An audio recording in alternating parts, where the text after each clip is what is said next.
കാലം കാത്തിരിക്കേണ്ടി വരില്ല. നിങ്ങളുടെ പാർട്ടി ഓഫീസുകൾ, നിങ്ങളുടെ പാർട്ടിക്കാർ എല്ലാ ത്രിപുരയില് ഈ ലക്ഷക്കണക്കിന് രൂപയ്ക്ക് ഇൻഷുർ ചെയ്യുകയാണ്. എഴുതി വെച്ചോളൂ. 2 കൊല്ലം കൂടിയേ നിങ്ങൾക്ക് ഇത് ചെയ്യാൻ കഴിയൂ. നിങ്ങൾക്ക് ഇൻഷുർ ചെയ്യേണ്ടി വരും. അത്രമാത്രം രോഷാകുലരാണ് കേരളത്തിലെ ജനങ്ങൾ, വിശ്വാസികൾ, ദക്ഷിണേന്ത്യയിലാകെയുള്ള വിശ്വാസികൾ. അന്തസ്സില്ലാത്ത, ആഭിജാത്യമില്ലാത്ത പണിയാണ് ഇന്നലെ ശബരിമലയോട് കാണിച്ചിരിക്കുന്നത്. ഭീരുക്കളുടെ ജോലിയാണ് മുഖ്യമന്ത്രി ഏറ്റെടുത്തിരിക്കുന്നത്. ധീരന്മാരുടെ നാടാണ് കേരളം.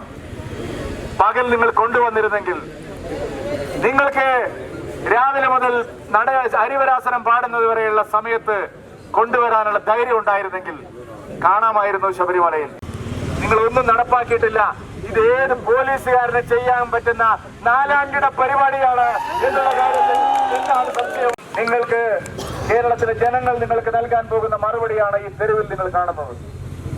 ഇന്ന് കേരളത്തിലെ ഓരോ തെരുവിലും, ഓരോ ഗ്രാമാന്തരങ്ങളിലും ഈ പോലീസ് ബാരിക്കേഡിനെ ഞങ്ങൾ പേടിക്കുന്നതാണ് വിചാരിക്കുന്നത്. കൃഷ്ണദാസും ശശികല ടീച്ചറും ഈ നാരായണൻ നമ്പൂതിരിയും ഇവിടെ ഇരുട്ടിന്റെ സന്തതികളാണ് ഭരിക്കുന്നതെന്ന് പറഞ്ഞു. നമസ്തല്ലോ സുഖപ്രദം എന്നാണ് പിണറായി വിജയനും ഹരിശങ്കറിനും അവരുടെ എല്ലാവർക്കും ഉള്ളത്. കേരളത്തിൽ ഒരുപാട് മുഖ്യമന്ത്രിമാരുണ്ടായിരുന്നു. അവരെല്ലാവരും കുടുംബത്തിൽ പറഞ്ഞവരായിരുന്നു. പക്ഷെ ഈ മുഖ്യമന്ത്രി മാത്രം അന്തസ്സില്ലാത്ത, ആഭിചാരമില്ലാത്ത, സാമാന്യ മര്യാദയില്ലാത്ത ഒരു മുഖ്യമന്ത്രിയാണ് എന്ന് ഈ നടപടിയിലൂടെ തെളിയിച്ചിരിക്കുന്നു.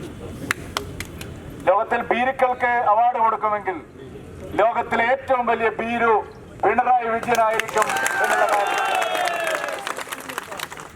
ഭീരുക്കളല്ലാതെ ഇങ്ങനെ ആരെങ്കിലും ചെയ്യുമോ?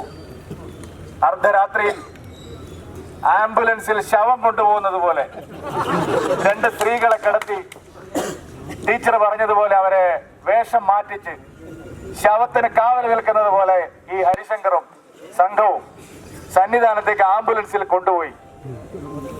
നട 3 മണിക്ക് തുറക്കുമ്പോൾ 2:45 പുറകുവശത്തെ വാതിലിലൂടെ മുന്നിലൂടെ പോകുന്നവനാണ് ഇരട്ടച്ചങ്കും ഇന്ദ്രനെയും ചന്ദ്രനെയും ഭയമില്ലാത്തവരാണ് ജനങ്ങൾ കാണുന്നത്.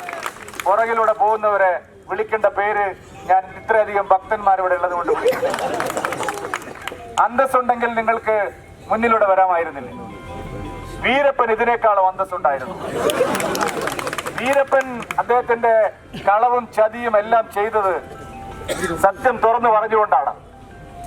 ഇതുപോലെ നാണം കെട്ട ഒരു മുഖ്യമന്ത്രിയും ആ നാണക്കേടിന് കുടപിടിക്കുന്ന പോലീസ് ഉദ്യോഗസ്ഥന്മാരും കേരളത്തിലല്ലാതെ വേറെ എവിടെയെങ്കിലും ഉണ്ടോ?